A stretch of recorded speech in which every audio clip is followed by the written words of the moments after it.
Commander Lisa Blackwood's fingers tapped nervously on the armrest of her command chair. The massive view screen on the bridge of the Earth Defense Force flagship showed only stars and the distant red dot of Mars. But everyone knew what was coming. They had been preparing for this day for years. "Any change in the readings?" Lisa asked, her voice steady despite the tension. Lieutenant Alan Wright shook his head, eyes fixed on his monitoring station. "Nothing yet, Commander. Deep space sensors, still tracking the anomaly at the edge of the solar system." The bridge fell silent again. 23 men and women, Earth's finest officers, waited. They represented a unified humanity, something that would have seemed impossible just 30 years ago before the Nigma threat was discovered. "Contact!" Alan suddenly called out. "Spatial distortion forming at coordinates 227-384-991. The view screen shifted focus automatically. A swirling vortex of blue-green energy appeared against the blackness of space, growing larger by the second. Lisa leaned forward in her seat. "Magnify," she ordered. The image zoomed in as something massive emerged from the vortex. First came the pointed bow, gleaming with a metallic surface that seemed to shimmer between silver and black. Then the main body, a vessel so large that the computer had to adjust its scale markers 3 times. It was shaped like a massive arrowhead, with strange bulges and towers rising from its surface. "Nigma warship confirmed," said Alan, his voice dropping to a near whisper. "Matches all projected specifications from our long-range observations." Lisa nodded grimly. "Send alert to Earth Command. The Nigma have arrived." The alien vessel continued to emerge from the vortex until it finally cleared completely. The swirling portal collapsed behind it, leaving the massive ship floating silently at the edge of humanity's home system. "Size estimate?" asked Lisa. "Computer. Calculates approximately 12.4 kilometers in length," replied Tactical Officer Grace Peterson. "Energy readings off the scale. Weapon systems appear dormant, but ready." Lisa pressed a button on her chair. "Commander Blackwood to Admiral Russell. First contact scenario is active. Nigma vessel has entered the system and holds position beyond Neptune's orbit."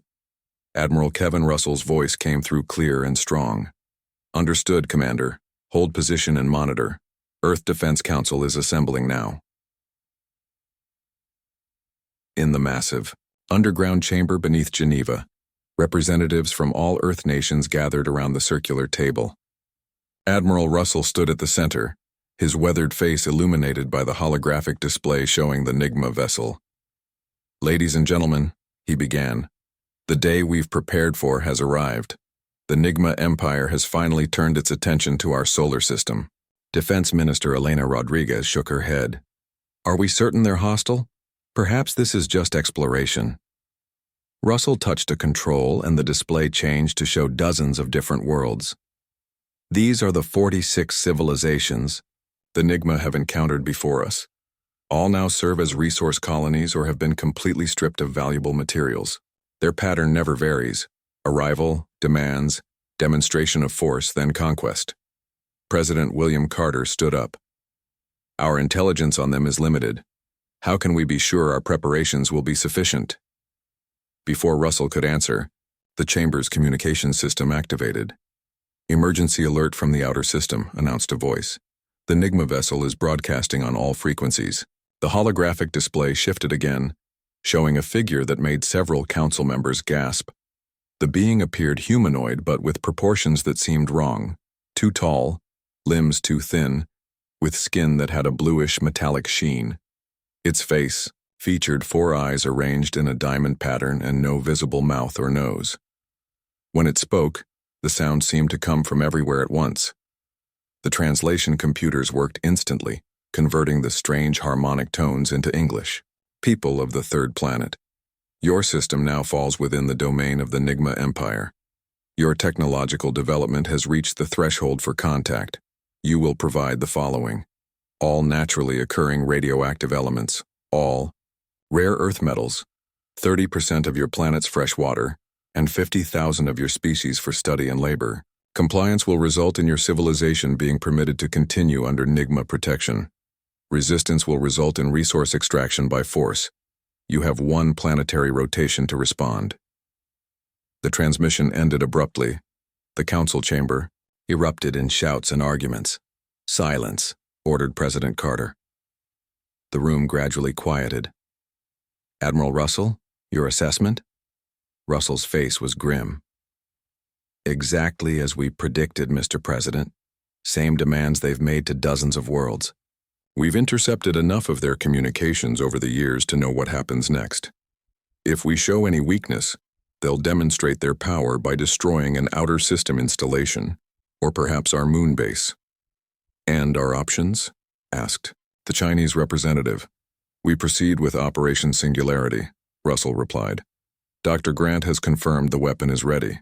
Deep beneath the lunar surface, in a facility hidden from Earth's view, Dr. Olivia Grant made final adjustments to a device no larger than a household refrigerator.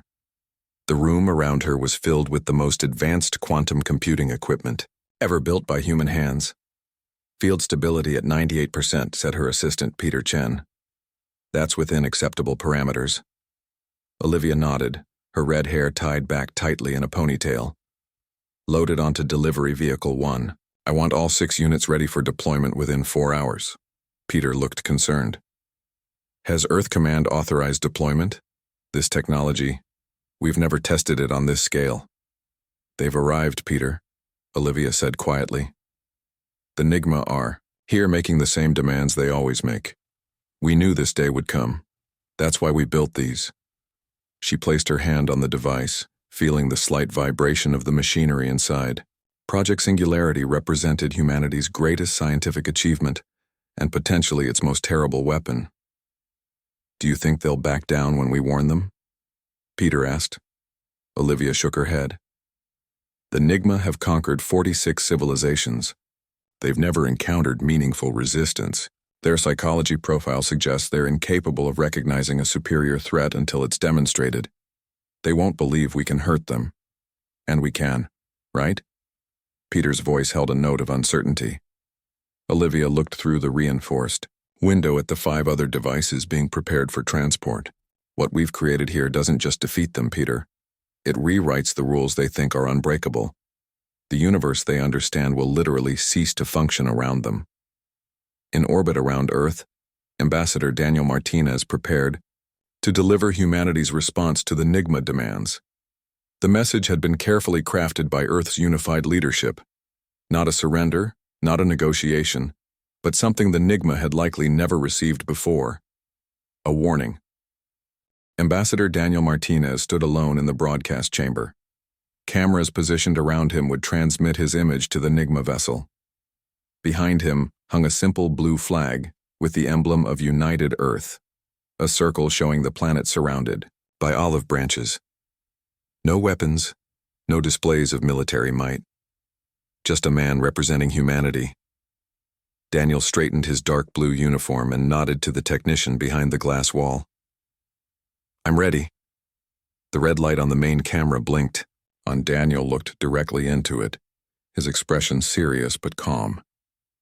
To the representatives of the Nigma Empire, I speak on behalf of all humanity.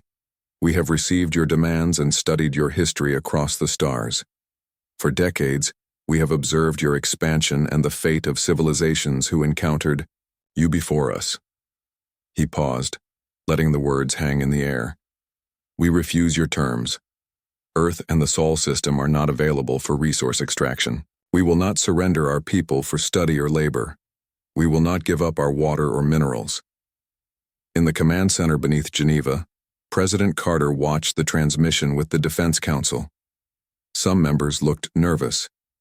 This defiance was unprecedented based on their intelligence about previous Nigma conquests. Daniel continued, his voice growing firmer. This is not a negotiation or counteroffer. It is a warning. The Nigma Empire will withdraw completely from our solar system immediately.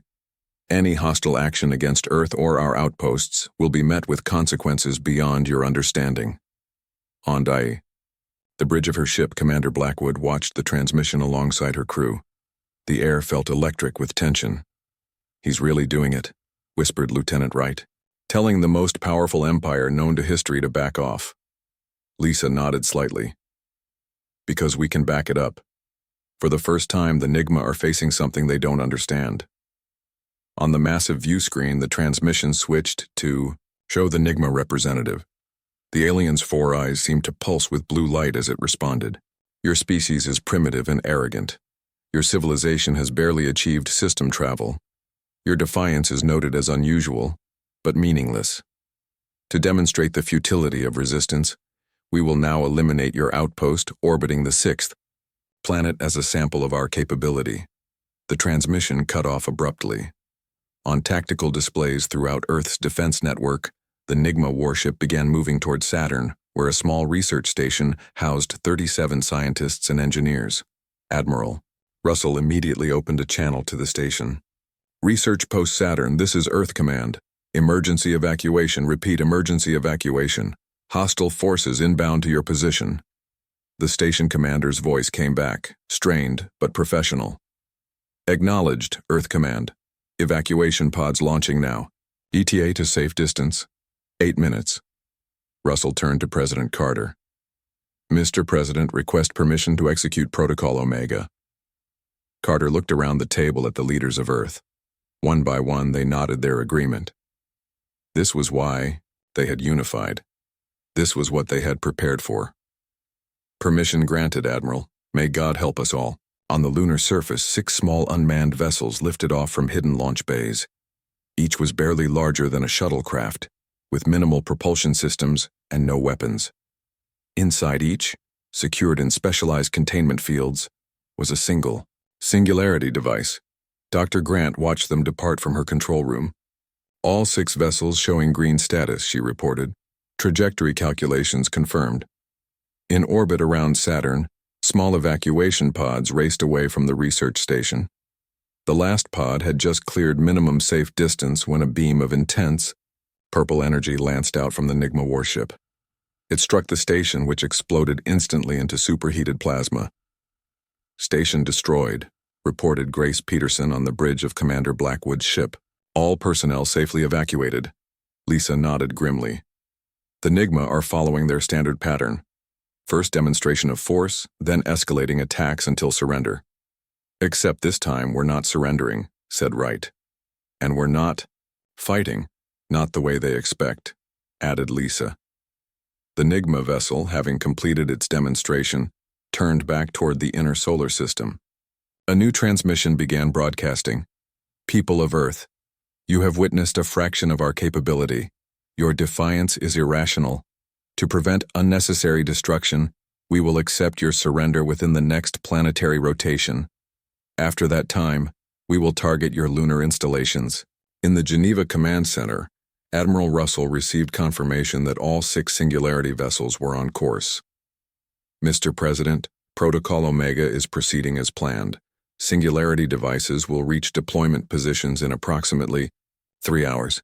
President Carter stared at the tactical display showing the massive Nigma warship. And you're certain they won't detect our vessels approaching? The delivery vehicles are designed to be virtually invisible to their scanning technology, Russell explained. They're small, with minimal energy signatures and special hull coatings. Dr. Grant's team studied Nigma detection capabilities extensively. Minister Rodriguez still looked concerned.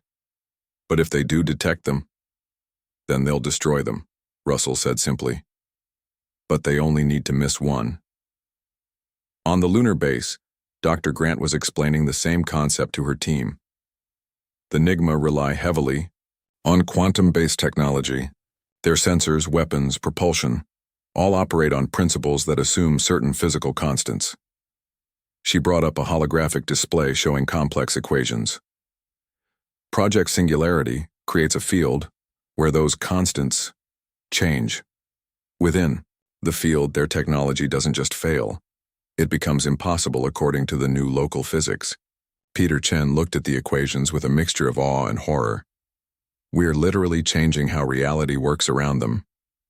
In a very limited area, Olivia clarified, and only affecting specific quantum relationships their technology relies on. Our technology operates on different principles, so we'll be unaffected. How can we be sure it will work? Asked another scientist. Because we've tested it on samples of their technology, Olivia said. Debris we've collected from other worlds where they've been. The results were consistent and absolute. Back on Earth's surface, in homes and public spaces around the world, people watched and waited. Unlike previous generations who might have panicked at alien contact, this generation had grown up knowing the Nigma existed. They had been prepared for this day through education and civil defense training. Families sat together in living rooms. Children clutched their parents' hands. In town squares and city parks, crowds gathered around large screens showing news updates. The atmosphere was tense but determined. In a small apartment in Chicago, an elderly woman watched the news with her grandchildren. When I was young, she told them, we used to wonder if we were alone in the universe. We dreamed of meeting aliens and learning from them. Were you disappointed when you found out about the Nigma? Asked her grandson. The old woman smiled sadly. A little. But then I was proud of how humanity responded. Instead of fighting among ourselves, we united. Instead of giving up, we found a new path. As the Nigma warship continued its approach toward the inner solar system, the 6 small singularity vessels adjusted their courses, spreading out in a pattern designed to maximize their chances of success. Commander Blackwood received a secure transmission from Admiral Russell. Initiate Phase 2 of Protocol Omega. Move the fleet into position. Lisa nodded to her helm officer. You heard the Admiral. Take us behind Mars. It's time to get ready for whatever comes next. The Nigma warship moved slowly through the outer solar system, its massive hull gleaming in the distant sunlight. Inside the vessel, the Nigma commander observed the tactical displays with all 4 of his eyes, the small dots representing Earth's evacuation pods from the destroyed Saturn station scattered in different directions. Primitive reaction time, the commander said to his second. Their technology is basic, their defenses are minimal. The second, standing tall beside his leader, tilted his head in the Nigma gesture of agreement. The pattern is consistent with the 46 previous species, Commander. Initial defiance followed by fear and surrender. Have they launched any weapons? Asked the commander. The Nigma tactical officer checked his instruments. No missile launches detected. Their military vessels remain in orbit around their planet and moon. There is some movement behind their 4th planet, but nothing that poses a threat. The commander made a sound that might have been a laugh. They hide, as all others have hidden. Prepare the next demonstration. Target their moon base. On Earth. Admiral Russell received updates from the Deep Space Monitoring Network. The Nigma are continuing on course toward the inner system, he told President Carter and the Defense Council.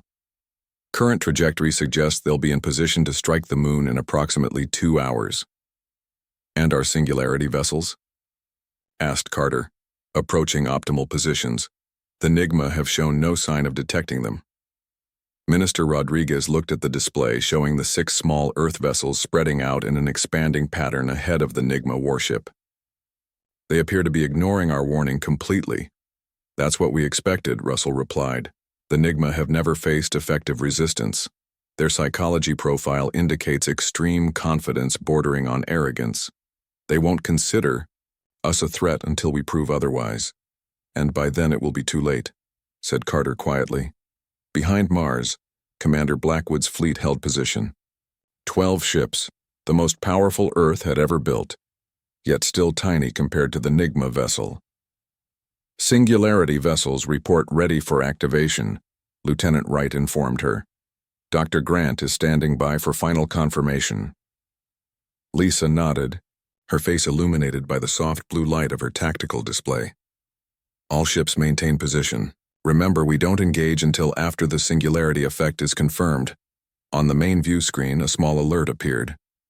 Multiple small objects detected near Nigma vessel, reported Tactical Officer Peterson. Lisa leaned forward. Show me. The screen zoomed in, revealing several small asteroids drifting in the path of the Nigma warship. Nothing unusual in the outer system, but something about their movement caught Lisa's attention. Those aren't natural trajectories, she said. They're being moved deliberately. The Nigma are using them for target practice. As they watched, beams of energy shot out from the massive alien ship, precisely vaporizing each asteroid one by one. The display was clearly meant to be intimidating, a casual demonstration of overwhelming firepower. In the lunar facility, Dr. Grant received the alert. "They're showing off," she said to her team. "Exactly as predicted. Their cultural profile suggests they value displays of strength before conquest." She checked the status of the 6 Singularity vessels.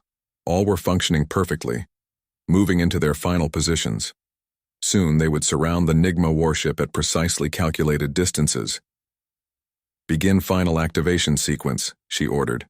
"Power levels at 70% and holding." Peter Chen looked up from his console. "Dr. Grant, I've been thinking, have we considered what this might look like to other spacefaring civilizations? We know the Nigma aren't the only advanced species out there." Olivia nodded slowly. "We have. That's why we're being so careful about the warning. The universe needs to know that humanity doesn't seek conquest. We just refuse to be conquered." Back. On the Nigma warship, an alarm suddenly sounded. The tactical officer turned to his commander. "6 small objects detected on approach vector," he reported. "They appear to be primitive vessels, but they contain no life forms." The commander's eyes narrowed. A pathetic attempt at attack? Or perhaps a surrender offering? He considered for a moment. "Destroy 5 of them. Bring the 6th aboard for examination." Powerful energy weapons lashed out from the Nigma vessel. 5 of the small Earth ships exploded into fragments of metal and composite materials. The 6th continued on its course, seemingly unaffected.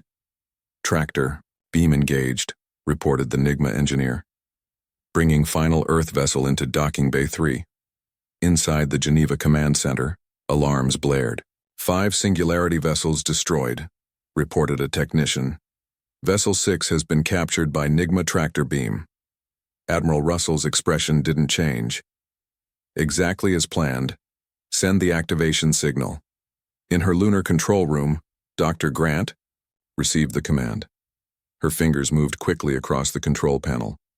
"Singularity Device 6 activating now. Power levels rising to full capacity." On the view screens throughout Earth's defense network, the small blip representing the 6th vessel pulsed once as it was drawn into the massive Nigma warship. For a moment, nothing happened. The Nigma ship continued its steady approach toward the inner solar system. Then a strange distortion appeared around the section of the ship where the Earth vessel had been brought aboard. It wasn't an explosion or energy discharge. It looked more like a ripple in the fabric of space itself, as if reality was bending and folding in impossible ways. "Singularity field expanding," reported Peter Chen, his voice filled with awe. "It's working." The distortion spread rapidly throughout the Nigma vessel. On Earth's monitoring stations, the energy signature of the alien ship began to fluctuate wildly. Aboard the Nigma warship, chaos erupted. Control panels sparked and melted. Structural supports bent in directions that shouldn't have been possible. The commander stared in horror as his tactical officer seemed to stretch and compress at the same time, screaming in a voice that echoed strangely through distorted air. "What is happening?" the commander demanded, his own body beginning to feel wrong, as if the space it occupied was changing shape. The ship's scientist, desperately checking readings on a failing console, looked up with 4 eyes wide in terror. "The fundamental constants, they're changing. The quantum structure of reality within the ship is being rewritten." From behind Mars, Commander Blackwood and her crew watched in silence as the massive Nigma vessel began to transform. Its sleek lines twisted and warped. Sections folded inward at impossible angles. Light around the ship bent and distorted, creating rainbow-like patterns in the vacuum of space. "All ships hold position," Lisa ordered, her voice steady despite the incredible sight. "Record everything," Lieutenant Wright shook his head in disbelief. "It's like watching a piece of paper fold in 4 dimensions." "That's not far from what's happening," Lisa said quietly.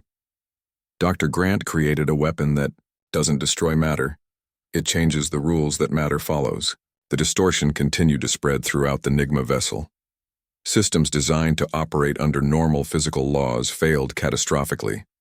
The ship's massive power core, suddenly subject to new and contradictory physical constants, began to collapse in on itself.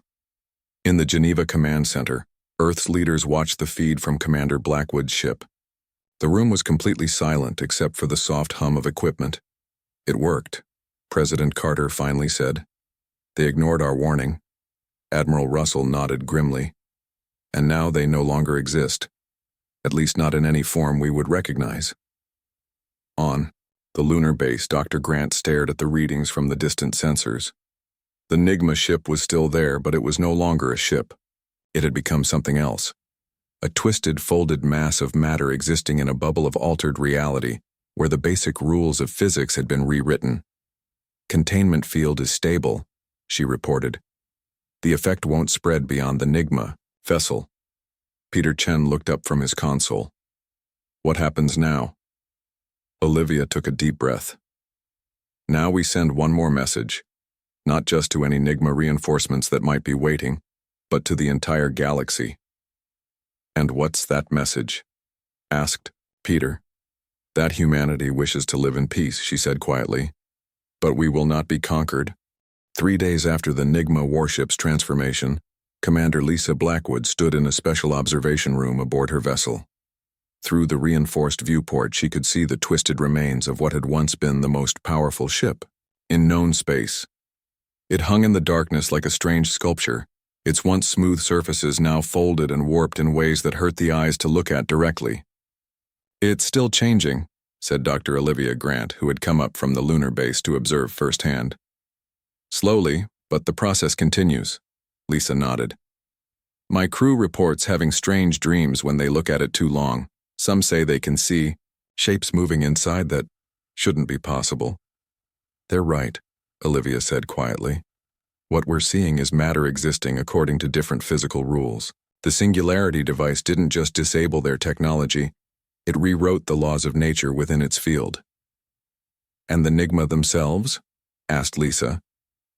Olivia's expression was solemn. They exist in a state we can't truly comprehend.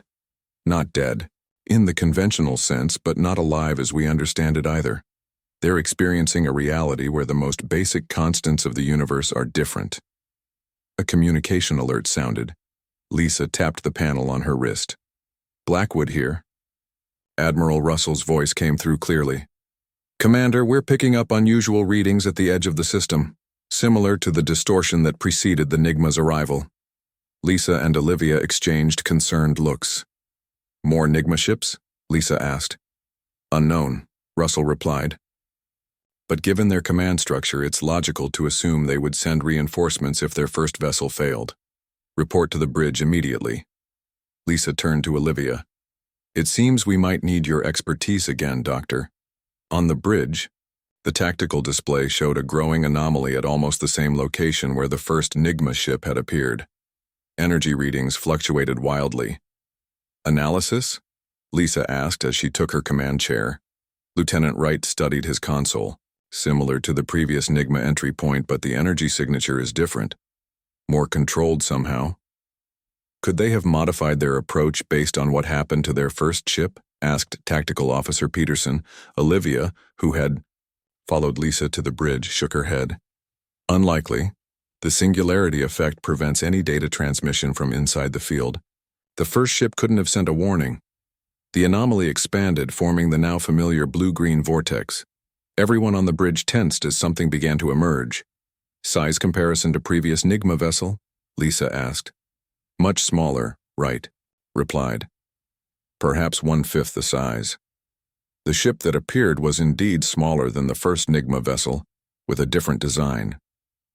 Where the Nigma warship had been angular and aggressive in appearance, this craft was smooth and oval-shaped, with no visible weapons. Not Nigma design, Olivia said immediately. This is something else. A communication request flashed on the main console. Lisa hesitated, then nodded to Wright. Open the channel. The screen flickered to life, showing a being unlike the Nigma. This creature had a roughly humanoid shape, but with golden skin that seemed to shimmer with an inner light. Its large eyes were a deep purple, and it had no visible mouth. When it spoke, the words formed directly in the minds of everyone on the bridge. People of Earth, I am Sentinel Zara of the Arcturus Coalition. We have been monitoring your encounter with the Nigma Empire. In the Geneva Command Center, Earth's leaders received the same transmission. President Carter stood, adjusting his Y jacket nervously. Arcturus Coalition? We have no records of such a civilization. Admiral Russell consulted his datapad. We've intercepted occasional references to Arcturus in Nigma communications, but nothing substantial. They appear to be from a star system about 37 light-years from Earth. Carter addressed the alien being. Sentinel Zara, this is President William Carter of United Earth. We greet you with peaceful intentions. The alien's eyes seemed to glow more brightly. Your peaceful intentions are noted and appreciated. For centuries, the Nigma Empire has expanded unchecked throughout this region of space. Many civilizations have fallen to their conquest. None has successfully resisted, until now. On Commander Blackwood's bridge, Lisa and Olivia exchanged glances. You've been watching us? Lisa asked. From a safe distance, Zara acknowledged. The Nigma's sensor technology was limited by their understanding of physics. We have been more creative in our approach to science. At the lunar facility, Peter Chen and the science team monitored the communication. Peter leaned toward his colleague. They've been hiding from the Nigma too, developing along different technological paths, just like we did. In Geneva, President Carter asked the question on everyone's mind. What are your intentions toward Earth, Sentinel Zara? The alien's expression was difficult to read, but the mental voice carried a sense of respect. We come seeking understanding, not conquest. Your approach to the Nigma threat was unexpected. In all our observations of developing species, we have never witnessed a civilization create a weapon that alters fundamental physical constants. Admiral Russell stepped forward. It was a defensive measure created only after we observed the Nigma's pattern of conquest. We understand, Zara replied. The Arcturus Coalition was formed by survivors of Nigma expansion. We developed methods to hide our presence while we studied them, seeking weaknesses. For 300 years we found none. Their technology was too powerful, their ships too numerous. But you survived, Olivia noted. By remaining hidden, by abandoning worlds rather than fighting, by sacrificing much of our history and culture. The alien's mental voice carried centuries of sorrow. 27 civilizations joined our coalition, all living in the shadows of Nigma power. On screens across Earth, people watched the exchange with a mixture of hope and apprehension. After the Nigma threat, this new contact seemed gentler, but humanity had learned to be cautious. And now?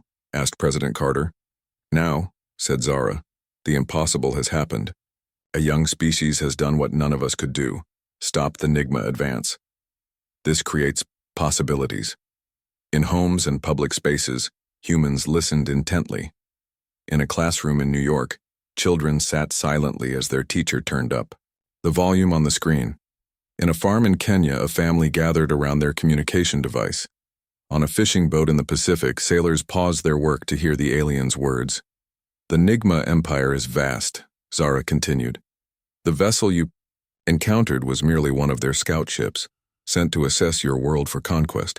When it fails to return, they will send others. Lisa's grip tightened on the arms of her command chair. Are you saying we're still in danger? All free worlds are in danger while the Nigma exist, Zara replied. But now, for the first time, there is hope. Your singularity technology offers something we never had, a means of effective resistance. Olivia stepped forward. You want our weapon? The alien's eyes dimmed slightly. We seek alliance, not weapons alone. The Arcturus Coalition wishes to combine our knowledge with yours. Together, we could liberate worlds that have suffered under Nigma control for generations. In the Geneva Command Center, Earth's leaders looked at each other. This was far beyond what they had anticipated when they created Project Singularity. We need time to consider this, President Carter said finally. Our technology was developed for defense, not liberation. Of course, Zara replied, but do not take too long. The Nigma will discover what happened here eventually. When they do, they will not send a single ship. As the communication ended, Commander Blackwood turned to Dr. Grant. What do you think? Olivia stared at the twisted remains of the Nigma vessel still visible through the viewport. I think humanity just became a major player in a galactic conflict we barely knew existed, Lisa nodded slowly. And that means we need to be very careful about what we do next? 1 week after the arrival of the Arcturus coalition ship, the United Earth Council gathered in an expanded session. Representatives from every nation sat around the massive circular table, with President Carter at the center. On a raised platform, at one end of the chamber stood Sentinel Zara, flanked by 2 other members of the Arcturus species. "We have reviewed your proposal," President Carter said, addressing the aliens. "The decision before us is not simple." Sentinel Zara's mental voice reached everyone in the room. "We understand your caution. Your species has only recently faced the reality of hostile forces beyond your world." Admiral Russell stepped forward, holding a data pad. "Our intelligence teams have verified much of what you've told us about the Nigma Empire. Their territory spans 3 sectors containing approximately 200 inhabited worlds. Most are resource colonies where native populations serve as labor." The room grew quiet as the implications sank in. The Nigma weren't just conquerors. They were enslavers on a galactic scale. "And your coalition?" asked Minister Rodriguez. 27 species who escaped complete conquest, Zara replied. "We exist in the shadows, on worlds the Nigma consider worthless, in spaces between their territories. We watch, we hide, we survive." Dr. Olivia Grant, seated near the president, asked the question that troubled many minds. "Why haven't you developed your own version of our singularity technology? Your species clearly possess advanced scientific knowledge." The alien's large purple eyes seemed to dim slightly. "We follow different paths of development. Our sciences excel in communications, in stealth and healing. The Nigma focused on weapons, on power, on dominance. Your species somehow found a third path, understanding the fundamental nature of reality itself." Lisa Blackwood, now promoted to Admiral after the Nigma encounter, nodded slowly. "Each civilization develops based on its unique history and challenges." "Precisely," agreed Zara. "This is why alliance is more valuable than conquest. Each species brings different perspectives, different solutions." President Carter stood, moving to the center of the chamber. "The Council has voted. Earth will join the Arcturus coalition, but with conditions." Zara tilted her golden head. "Name them." "First, we will share our singularity technology, but its use must be defensive only. We will not support unprovoked attacks, even against the Nigma." "Agreed," said Zara. "Second, all liberated worlds must be given freedom to choose their own path forward, not forced into our coalition." "This aligns with our own values," the alien replied. "Third," Carter continued, "Earth must have equal voice in all coalition decisions despite being a new member." Zara's mental voice carried a hint of what might have been amusement. "Given that your technology may reshape the balance of power in our galaxy, this seems reasonable." In her laboratory beneath the lunar surface, Dr. Grant worked with a mixed team of human scientists and 3 Arcturus engineers. The aliens moved with graceful efficiency, their golden skin glowing softly in the artificial light. "The miniaturization is impressive," said the lead Arcturus engineer, examining a newer, smaller singularity device. "Our ships can easily be modified to carry these." Peter Chen looked up from his workstation. "We've improved the containment field as well. The effect can be more precisely targeted now." Olivia studied a holographic display showing the coalition's planned defensive network. 20 key worlds, strategically positioned to create a buffer zone between Earth and Nigma territory. "With these modifications, we can protect a much larger area with fewer devices," she explained. "The field generator creates a shell of altered physics that any Nigma ship would have to pass through." "And their technology would simply stop working?" asked the Arcturus scientist. "More than that," Peter said. "The fundamental particles their technology relies on would behave differently within the field. Their ships would experience the same transformation as the first one." The Arcturus engineer made a gesture that seemed respectful. Your species went from discovering space travel to rewriting physics in less than 2 centuries. Remarkable. In orbit around Earth, Admiral Blackwood toured the Arcturus vessel with Sentinel Zara. The ship's interior was unlike anything in Earth's fleet. Organic-looking surfaces that seemed to flow rather than connect, lighting that adjusted automatically, to comfort levels and control systems that responded to thought rather than touch. Our approach to technology centers on harmony, Zara explained. The ship is partially grown rather than built, with systems that adapt to users. Lisa ran her hand along a wall that felt warm and almost alive, different from our approach but equally valid. This is why the Nigma are ultimately doomed to fail. How so? Asked Zara. They only see one path, conquest and domination. They can't imagine different ways of solving problems. The alien's mental voice carried approval. A wise observation. The universe rewards diversity of thought. On a view screen near them, a tactical display showed coalition ships moving into position around several border systems. The first joint, defensive operation was underway. Back in the Geneva Council chamber, a small group of Earth's leaders met with their Arcturus counterparts to discuss the next phase. Our intelligence suggests a Nigma battle group will reach the outer boundary of the Neptune defense zone within 2 days, reported Admiral Russell. 5 ships, including 1 command vessel. The lead Arcturus strategist, a tall being named Trell, nodded. They likely believe the first ship encountered an anomaly or accident. They come to investigate, not expecting resistance. So we maintain the element of surprise, said President Carter. Will the Neptune defense field be operational in time? Dr. Grant confirms it will be ready, Russell replied. The singularity generators are in place and calibrated. Minister Rodriguez looked concerned. And if they detect the field and retreat? They won't, said Trell with certainty. Nigma sensors cannot detect the field until they enter it. By then, it will be too late. President Carter stared at the tactical display, watching the blinking lights that represented the approaching Nigma ships. I never imagined Earth would be involved in galactic politics so soon. We've barely explored our own solar system. History rarely unfolds at a convenient pace, Trell responded. But take comfort in knowing your species has already changed the course of that history. For the first time in centuries, there is hope for freedom in our galaxy. In homes across Earth, people went about their daily lives with a new awareness of their place in the universe. Schools updated their curriculum to include information about the Arcturus Coalition and the many species it contained. Artists created works inspired by the new alliance. Engineers and scientists eagerly studied the technologies being shared. Tao, a small cafe in Paris, 2 elderly men played chess as they had for decades. One moved his knight with a decisive click. Check, he said. Do you think they play chess on other worlds? His friend studied the board thoughtfully. Perhaps not chess exactly, but I imagine they have their own games of strategy. That seems universal.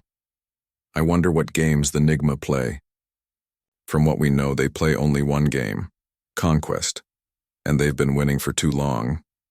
Well, said the first man, moving another piece. It seems the game has changed. In orbit around Neptune, the new defense system hummed with invisible power, waiting for the approaching Nigma ships.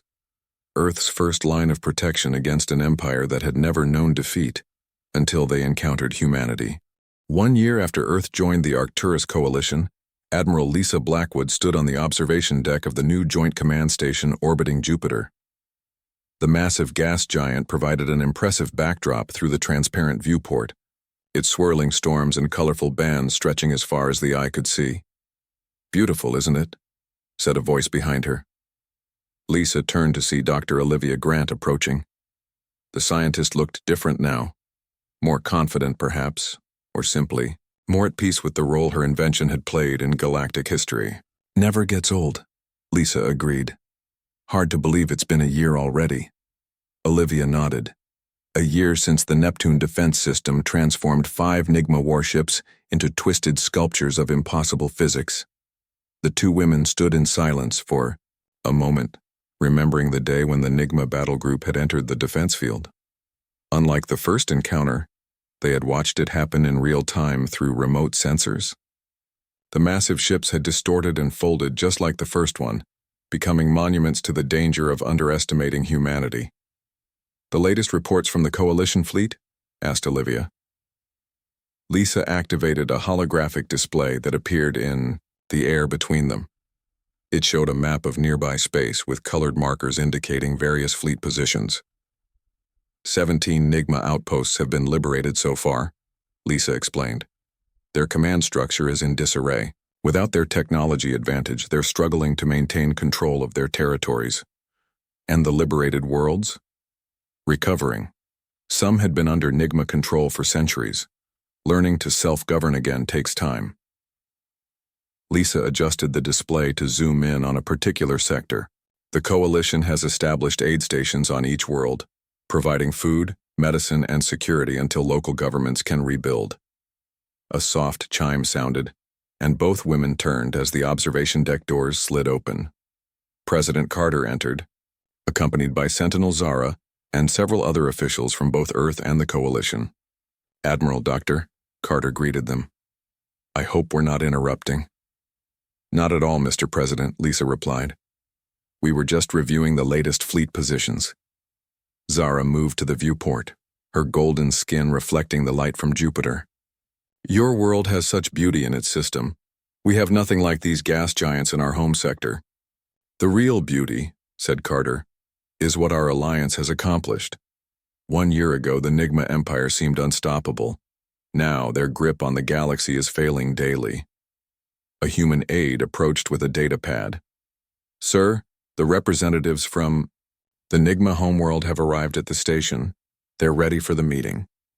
The mood in the room shifted. This would be the first official diplomatic contact with the Nigma government since the conflict began. "Are we sure this isn't a trap?" asked Minister Rodriguez, who had just joined them.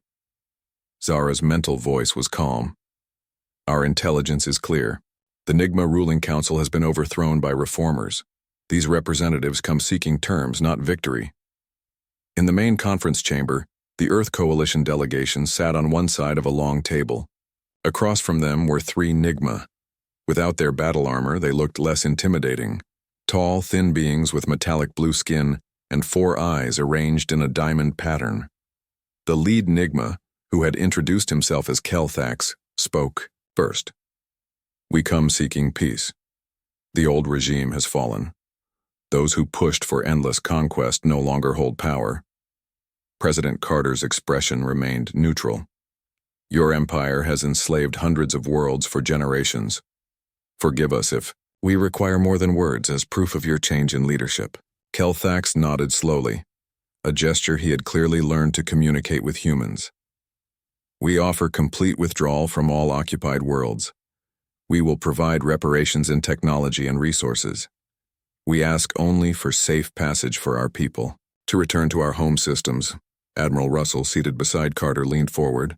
"And in return," the Nigma said quietly, "we ask that you do not use your singularity technology against our homeworld. Our people there are mostly civilians, scientists, artists, families. They do not deserve obliteration for the crimes of our military leaders." Carter glanced at Olivia, who gave a slight nod. "The singularity field doesn't obliterate," Olivia explained. "It changes the rules that matter follows. But I understand your concern. We never intended to use it against civilian populations." The tension in the room eased slightly. Kelthax placed a small device on the table. "This contains the access codes to all Nigma military systems," he said. "Defense grids, communication networks, fleet coordination protocols. Consider it a gesture of good faith." Later, in a smaller meeting room, Earth's leaders gathered with their coalition counterparts to discuss the Nigma proposal. "Can we trust them?" asked Minister Rodriguez. Sentinel Zara's mental voice was thoughtful. "Our deep scans detect no deception from the representatives, and our intelligence confirms the regime change on their homeworld. The people themselves rose up when news spread of their military defeats." Admiral Blackwood studied the tactical displays. "Their empire is collapsing anyway. Even without further action from us, they've lost control of most of their territories. This is less a peace offer and more a surrender with dignity. President Carter nodded slowly. Then we accept their terms, with verification protocols. The coalition will establish monitoring stations near Nigma space to ensure compliance. And the singularity technology? Asked Admiral Russell. Dr. Grant had been quiet during the discussion, but now she spoke up. I've been thinking about that. The technology itself isn't inherently good or evil. It's a tool, but it's a tool that could be misused. What do you suggest? Asked Carter. We establish an Earth Coalition Science Council to govern its use. Limited deployments for defense only. No permanent fields that might affect innocent lives or natural systems. Zara made a gesture of agreement. Wisdom, power without restraint, leads to the very imperialism we fought against. In the months that followed, the galaxy entered a new era. The Nigma withdrew their forces as promised, returning to their home systems to rebuild their society along different principles. Liberated worlds joined the coalition or chose independence, forming their own alliances and trade networks. On Earth, life changed in subtle but profound ways. Children grew up knowing their planet was part of something larger. Scientists collaborated, with alien researchers advancing knowledge in medicine, physics, and a dozen other fields. Artists incorporated new concepts and perspectives from other worlds. 5 years after first contact, Admiral Lisa Blackwood stood on the bridge of the Earth vessel Horizon as it prepared for its maiden voyage. The ship was humanity's first true, deep space exploration vessel, equipped with technology developed jointly with coalition scientists. Course laid in, Admiral, reported her navigation officer. The Arcturus home system awaits. Lisa nodded, thinking of how far humanity had come in such a short time, from defending their solar system to exploring distant stars. A message from Earth Command, said her communications officer. President Carter sends his regards and reminds you to represent humanity with wisdom and compassion. Lisa smiled. Tell him we'll do our best. After all, that's what got us here. As the Horizon moved away from Earth, Lisa thought about the twisted remains of the first Nigma warship, now housed in a special museum orbiting Mars. Its plaque bore a simple message that had become something of a motto for humanity's new role in the galaxy. The Nigma Empire ignored our warning. Now they no longer exist. But from their end came a new beginning for all. The Horizon accelerated to faster than light speed, carrying humanity's representatives to meet their allies not as refugees or survivors, but as equals. In the vastness of space, Earth had found not just its place, but its purpose.